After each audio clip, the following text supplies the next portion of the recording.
गायत्री के सिद्धों का गायत्री के सिद्धों का ये कहना है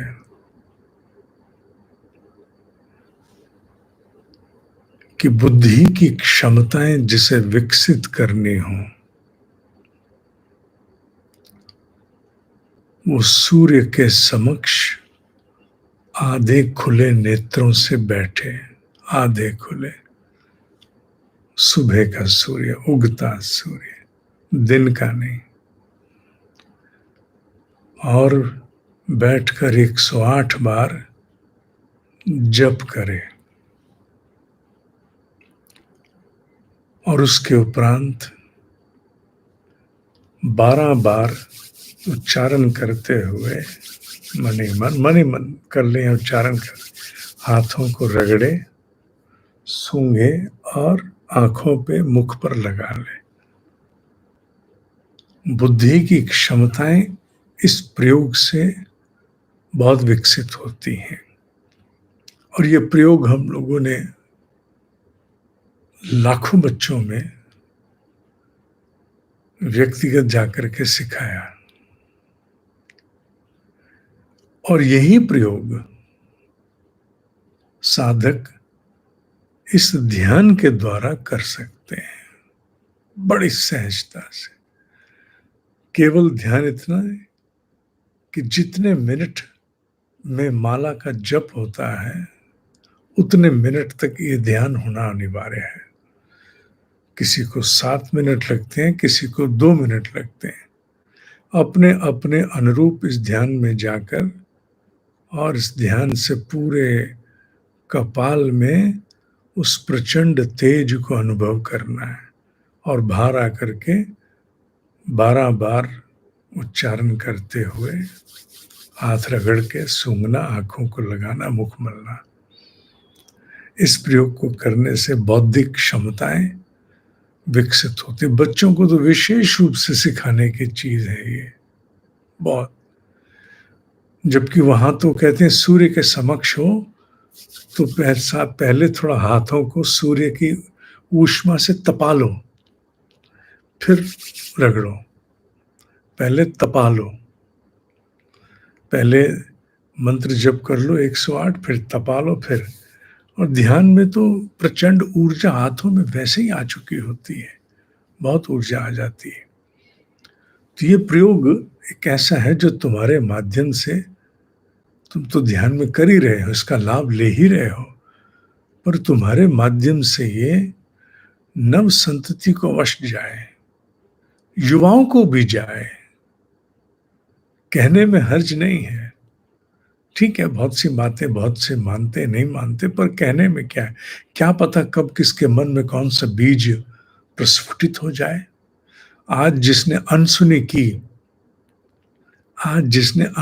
की वो कल कब जाकर के सुन ले, कब जाकर के मान जाए, क्या पता। तुम अपना कार्य करो और काल को अपना कार्य करने दो। तो ये गायत्री के सिद्धों का प्रयोग है, ये महासिद्धों का प्रयोग है ये। तो इसे करना। दूसरी बात महत्वपूर्ण, जो पुराने साधक जानते हैं, किसी कारणवश, क्योंकि मैं ध्यान कराता हूं उतना करता कहाँ हूं मैं, और देखता रहता हूं, नेट कट गया, साउंड चली गई, कैमरा बंद तो नहीं। तो जैसे आज पता लगा धुनी चली गई थी यूट्यूब पर, तो आपको प्रतिदिन वैकल्पिक लिंक दिया जाता है, फेसबुक का भी। आप तत्काल उसमें आ जाओ। बहुत से साधक आते हैं, बहुत से नहीं आ पाते। जो नहीं आते तत्काल आ जाओ। अन्यथा यूट्यूब पर भी 1 मिनट अवश्य लगता है, 1 या 1.5 मिनट, उतने में दोबारा आरंभ कर देते हैं। तो जब भी कभी कट जाए, पुनः या तो यूट्यूब पर 1.5 से 2 मिनट की प्रतीक्षा करो, अथवा तुरंत जो लिंक वैकल्पिक दिया फेसबुक पर चले जाओ। क्योंकि आप लोगों के लिए बहुत सारे प्रबंध जुटा के ब्रह्म ध्यान पर प्रतिदिन बैठा जाता है। बहुत से साधकों ने अपने संकल्प नवरात्रि अनुष्ठान के मंत्र जप के मुझे भेज दिए हैं, और मैंने उनको उत्तर भी दे दिया है। पर जो बाकी रह गए वो भी अपना संकल्प लिख के भेजें। लिखने से क्या होगा, मैं उनका संकल्प लेकर के और ऋषि चरणों में प्रार्थना करता हूं कि इनका संकल्प प्रचंड हो, पूर्ण हो अपने हिस्से से। तो जहां तुम तो कर ही रहे, मैंने भी हाथ जोड़ दिए तुम्हारे लिए उनके समक्ष, तो बल मिला ना। तो और लेना जरूर है। अगर साधक हो, साधनाओं में हो, तो फिर नवरात्रि हाथ से नहीं जाए, क्योंकि ये दो पक्ष प्रकृति के साथ रच करके सृष्टि मनाती है। नवरात्रि पर्व प्रकृति का पर्व है, ऋतु परिवर्तन की बेला है, इसलिए इसे यूं ही नहीं जाने देना। इन दिनों शरीर और मन पर पड़ने वाले प्रभाव बड़े गहरे होते हैं, इसलिए यूं ही खाली हाथ से ये 9 दिन चले जाएं, ये मत करना। आहार का तप, विहार का तप, विचार का तप, ये तीनों तप इन दिनों अनिवार्य हैं।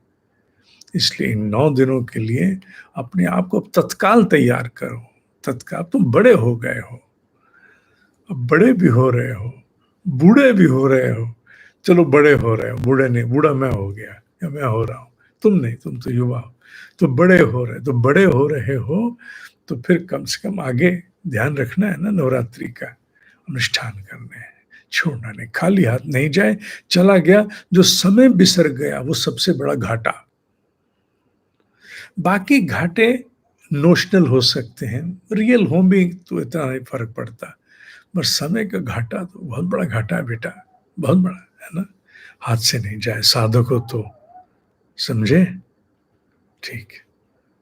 ओम ही सत्य है, ओम ही सत्य है, ओम ही सत्य है।